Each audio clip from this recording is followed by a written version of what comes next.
তমালিনীর ছায়ার বর্ষপূর্তি অনুষ্ঠান উপলক্ষে সাংস্কৃতিক অনুষ্ঠান অনুষ্ঠিত হলো ধর্মনগরে। তমালিনীর ছায়া একটি সাংস্কৃতিক প্রতিষ্ঠান। ধর্মনগর মহকুমার পদ্মপুরের রাধারমণ আশ্রম রোডে অবস্থিত তমালিনীর ছায়ার পঞ্চম বর্ষপূর্তি উপলক্ষে ধর্মনগরের বিবেকানন্দ সার্ধশতবার্ষিকী ভবনে অনুষ্ঠিত হয় মনোজ্ঞ সাংস্কৃতিক অনুষ্ঠান। অনুষ্ঠানের উদ্বোধক হিসেবে উপস্থিত ছিলেন রাজ্য বিধানসভার অধ্যক্ষ বিশ্ববন্ধু সেন। তমালিনীর ছায়ার কচি কাচারা এক ভিন্ন কলা কৌশলের মাধ্যমে হলে বরণ করে নেয় উদ্বোধক তথা অধ্যক্ষ বিশ্ববন্ধু সেনকে। প্রদীপ প্রজ্বলনের মাধ্যমে অধ্যক্ষ বিশ্ববন্ধু সেন অনুষ্ঠানের শুভ সূচনা করেন। পাশাপাশি মঞ্চে উপস্থিত ছিলেন তমালিনীর ছায়ার কর্ণধার সহ অন্যান্য অতিথিবর্গ। ধর্মনগর থেকে নিজস্ব প্রতিনিধির রিপোর্ট, আরি, ধর্মনগর। যেটা তমালিনী ছায়া বিশ্বাস করে সবার আমি ছাত্র।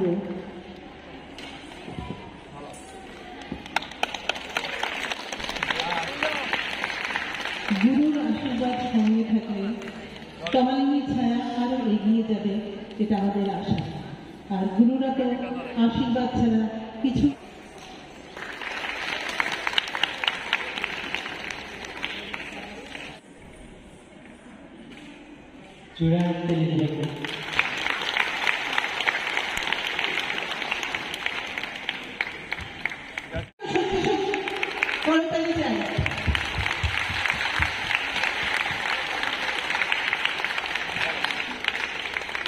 অনেক সুন্দর হয়েছে। তমালিনী ছায়া প্রণাম জানাচ্ছি। আমার সামনে যারা দুইজনটা বসে আছেন এই ভবনে, যারা ছাত্রছাত্রী রয়েছেন, বিভিন্ন কালচারাল সংস্থা, বিভিন্ন এনজিও থেকে এসছেন, সবাইকে আমার আন্তরিক ধন্যবাদ ও কৃতজ্ঞতা জ্ঞাপন করে সবাইকে স্বাগত জানাচ্ছি। এক দুইটা কথা আমার ব্যক্তিগত করে আমি না বলে পারছি না, বলছি। তমালিনী ছায়ার সৃষ্টি আসলে আমি দক্ষিণ দেশের একজন, তো সেই যখন চাকরির আয়োজন তখন আমাদের পদ্মপুরের অনেক যারা মহান ব্যক্তিত্বরা রয়েছে সবাই মিলে আমাকে আসলে ওই বরণ জায়গা থেকে উত্তর তমালিনী ছায়া করার স্বপ্ন দেখিয়েছিলেন এবং বাস্তবে রূপায়িত করেছেন। তমালিনী ছায়া প্রতিষ্ঠা লগ্নে উদ্বোধক হিসেবে ছিলেন আমাদের মাননীয় অধ্যক্ষ শ্রী বিশ্ববন্ধু সেন। উনি সেই শুরু থেকে অদ্যাবধি উনার স্বপ্ন ছায়ায় তমালিনীর ছায়া বর্তমানে মোটামুটি একটা জায়গায় প্রতিষ্ঠিত হয়ে গেছে। সাহায্য করে যাচ্ছে আমাদের সমর দাদা, সবসময় প্রোগ্রাম শুরু করে দেন।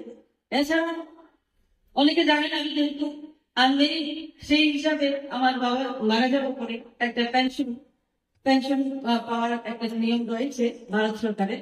সেই পেনশন পেতে আমাদের শ্রদ্ধেয় বিশ্ববন্ধু সেন, অশোক দাদা, আশু দাদা এবং জগৎ দাদা যেভাবে সাহায্য করেছেন, আমি চিরকৃতজ্ঞতায় যদি থাকবো। হয়তো এই পেনশনটা না হলে আজকে আমি এইভাবে এত সুন্দরভাবে এত সুস্থ চালাতে পারতাম না। সেই সুবাদে আমি সবাইকে, এই মঞ্চের সকলকে আমি আমার মন থেকে যে কৃতজ্ঞতা প্রকাশ করছি।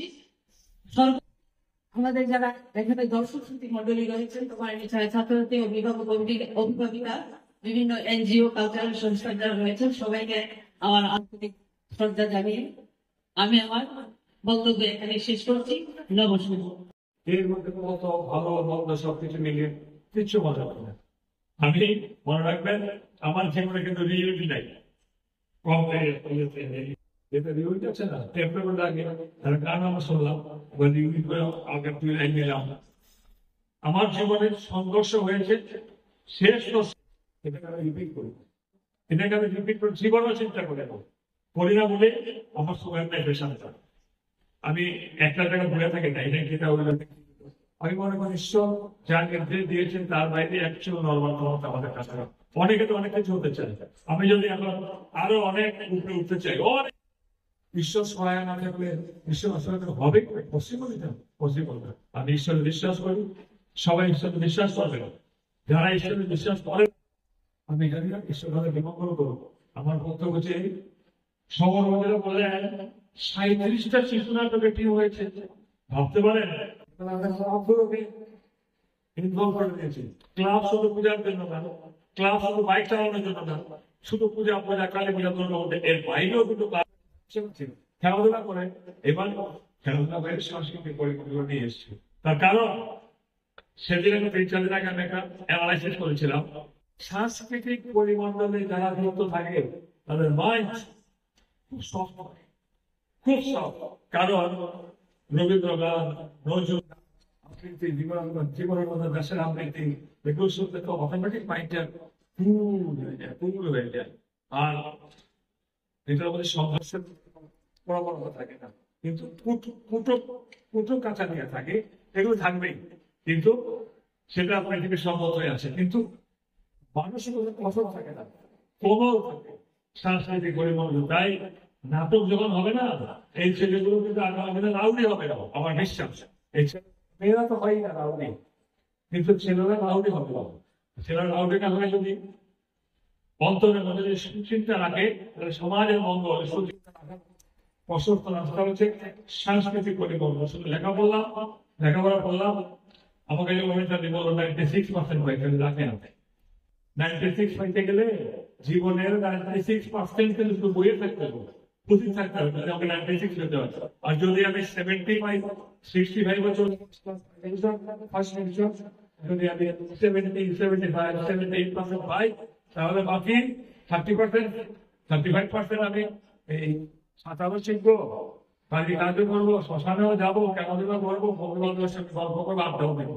তাহলে 70 থাকবে, আমি 95 পাওয়া ভালো, এরা পায় এক্সিলেন্ট, তাদের কঠোর সম্মান জানাই। কিন্তু জীবনে একটা বিশাল সময় বের হয়ে যায় মানুষের শুধু বুকও পড়া, অন্য বুক খালি পড়া। যখন এরা এটা জানতে লেগে লিখা, হ্যাঁ, জীবনের প্রত্যেকটা স্তরের মধ্যে কিন্তু মানুষের একটা ঈশ্বরের সৃষ্টি আছে। শৈশব একেবারে শিশু, সে হাঁটবে, পড়ে যাবে, তার মানে আনন্দ পড়ে, এই যে পচে কাছে দাও, তাদের জন্য এইটা আছে, এই করে তাকে হেল্প করতে পারে, তাকে এই যে সাহায্য করতে পারে। তারপরে যখন সে হাঁটিয়ে স্কুলে যাবে, 1, 2, 3 করে বাচ্চাদেরকে কত মার্কস পাইছে, কষ্টটা কঠিন হয়েছে, এটা তো ভয়া দিয়ে ঠিক হয়েছে না, তাদের সঙ্গে কি বলবো, দরকার নেই।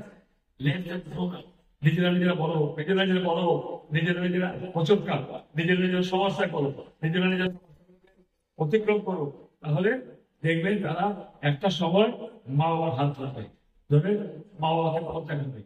সেই জন্য বলছি নিজেদেরকে লেখাপড়া করতে হবে। একটা সার্টেন পিরিয়ড আপ টু 75, 76, 77 কাফি।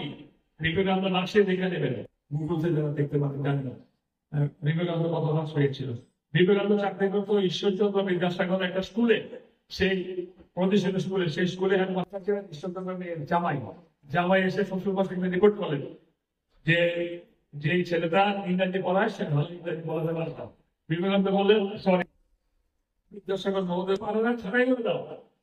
যার সম্পর্কে বললো স্বামী বিবেকানন্দ, যার কত বড় বড় থিসিস বেরোবে, ঠিক আছে কিনা, কালো ঘটনা কিন্তু বিবেকানন্দ সম্মান চাকরির চাইতো, চাকরি পাইনি, রামকৃষ্ণদেবের কাছে গেলেন পরামর্শ, সবাই জানে এসব কাহিনী, যে বললো বা রামকৃষ্ণ তুমি ভগবানের কাছে একসময় দেখছি, একসময় দেখছি দেখতে পাই, এই জন্য তোকে ধরছি, যা মার কাছে যান বলে আমার টাকা পয়সা দরকার, বাবা মারা গেছে, ভাই খেতে পারি না।